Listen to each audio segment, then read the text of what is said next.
Everybody, we're out in the garage today, but let's talk about the Grado SR60X. Well, since the year and a half since the budget audiophile went away, I primarily kind of switched a lot of my listening to headphones. I've tried Monoprice, I've tried AKG, I've tried Meze, Hi-Fi Man, Sony, I've tried Denon headphones, Audio-Technica, quite a few different brands I've had, but I've always kind of felt unfulfilled. Like, yeah, these sound good, but it just doesn't satiate. You know what I mean? And anyway, of course, I've always known about Grado headphones, and but primarily I was more familiar with their cartridges. And I think I kind of shied away from Grado headphones because, of course, you'll hear people on forums and stuff talk about comfort issues, or they'll talk about brightness and that sort of thing. But anyway, I'm glad I finally came back to it. Now, I have tried some other Grados besides the SR60X. I've also had the SR80E. I've also had the SR325X, and I'll kind of talk about those in comparison to these a little bit later in the video.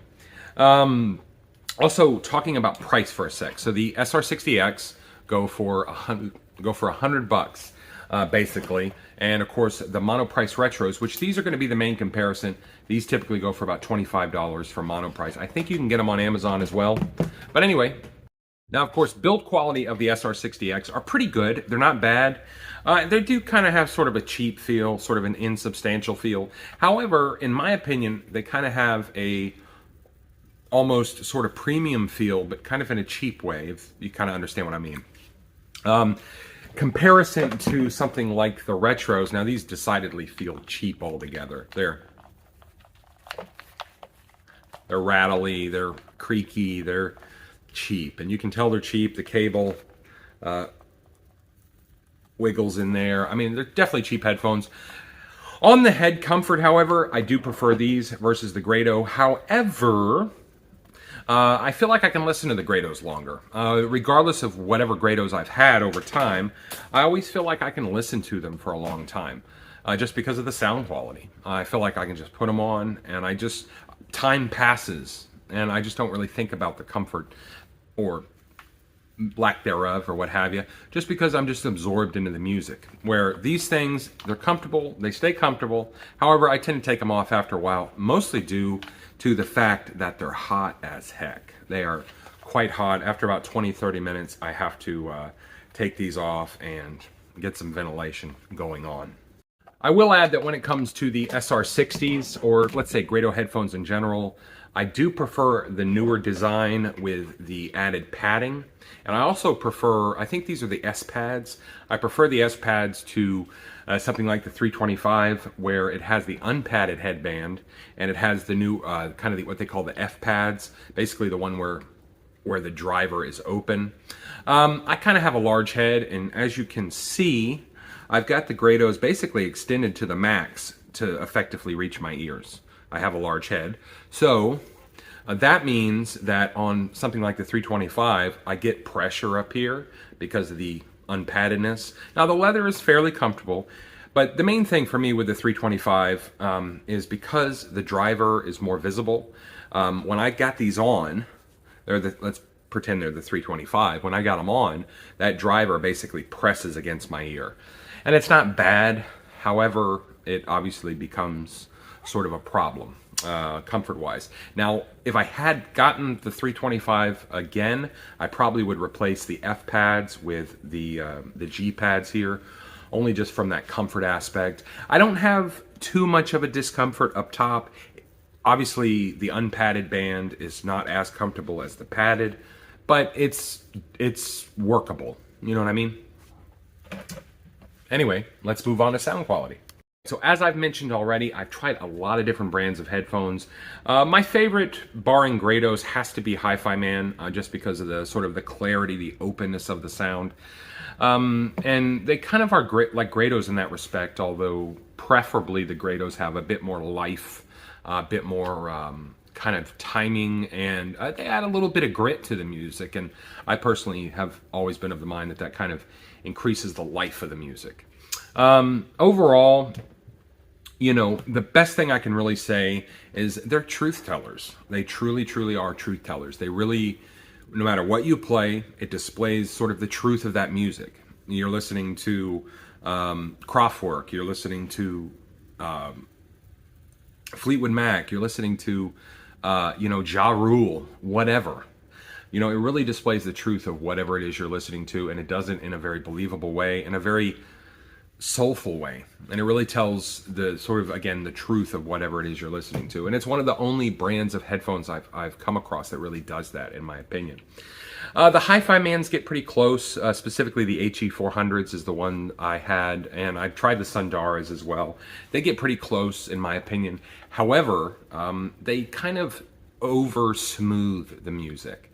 They present a lot of that truth of the music. However, they kind of smooth it over quite a bit, in my opinion, and definitely gives the benefit to the Grados. Sound staging is perhaps the best you can get. Now, a lot of people talk about soundstage on these, and I think a lot of it obviously has to do with the open back design, and it just creates this expansive sound.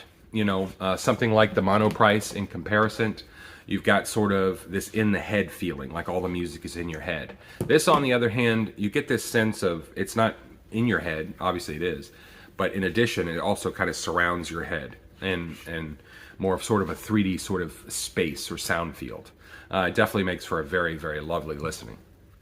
Now, these do require a bit of break-in. It is paramount that you break them in. Now, I experienced it with the SR80E. I picked a pair of those up on eBay and sold them off pretty quickly.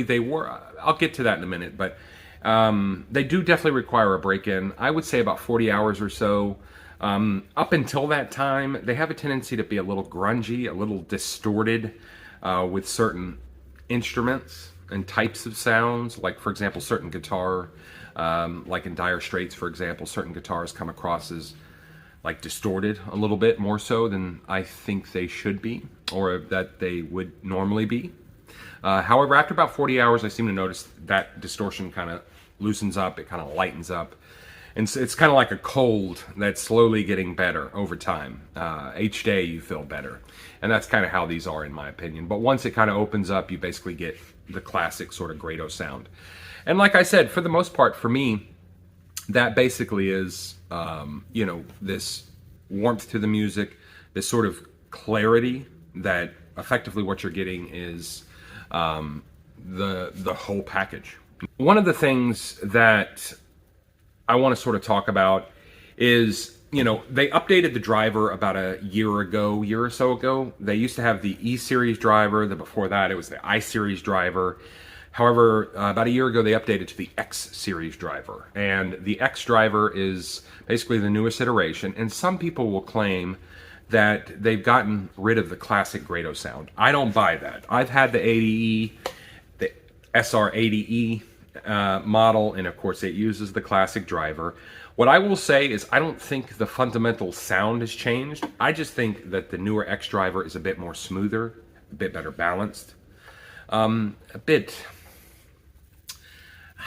Balanced would be the word. For me, the E driver is a little more tipped up in the top end, a little bit lighter in the bass. I really don't think it's lighter in the bass. I really just think it has a little bit more of a tip up in the upper end, which gives it the impression that it's a little lighter in the bass. And this is a little bit more balanced. And I kind of like that because it sort of works with a lot more different types of music. And it makes for a more pleasant listen, in my opinion. Now that leads me into the thing where I'm going to say that a lot of people will tell you online, you read forums that, Grados are great, but they're only great for certain music. They're only great for jazz, or they're only great for vocals, or what have you. I don't really buy that. Actually, I love them most of all with electronic music. I don't know. I really do. I can't explain it. But, like I said before, you put on Kraftwerk, and it just creates this balanced, cohesive sound. Whereas, or something with a lot of bass, for example, like 90s house, you put on something like these, and it's just a bass attack. But with these, it's a more balanced sound, and it just creates a more enjoyable listen. And I feel like I could listen longer without having like this bass fatigue. And I know people often talk about high fatigue, but we're talking about bass fatigue, and this definitely is a cure for that for sure. Now, getting back to the Monoprice and using in a comparison, these are fine, and it's fine with a capital F. I hate to use the word mediocre, because mediocre isn't exactly right, but it feels plain. like the most plainest vanilla ice cream you can imagine. And that's not bad in a way. It's a very reassuring sound. It doesn't do anything particularly special. I really don't want to call it hi-fi, like it has a hi-fi sound, because it doesn't. The way I put it, and I wrote some notes, the way I put it is, it reminds me of headphones that the airline used to hand out to passengers that didn't bring their own. And I mean that in the best possible way. Anyway, that's it. I guess I really didn't come to a conclusion. However, you know, they're both decent. I do prefer the sound of the Grados overall, just because of their truth-telling, their way with tone, their way with rhythm and balance, and their way with sound staging. They just make whatever you're listening to more enjoyable and more of an exploration of what you're listening to. This definitely has sort of a plain vanilla sound. It's not bad. I think for $25, if I had only $25 to spend on a headphone, these are the only ones I would buy. They're definitely very, they create an enjoyable kind of mediocre sound, but still fairly enjoyable. You know, so anyway, that's it for now. Stay tuned. I appreciate you guys taking a look and staying with me on this journey, and peace out.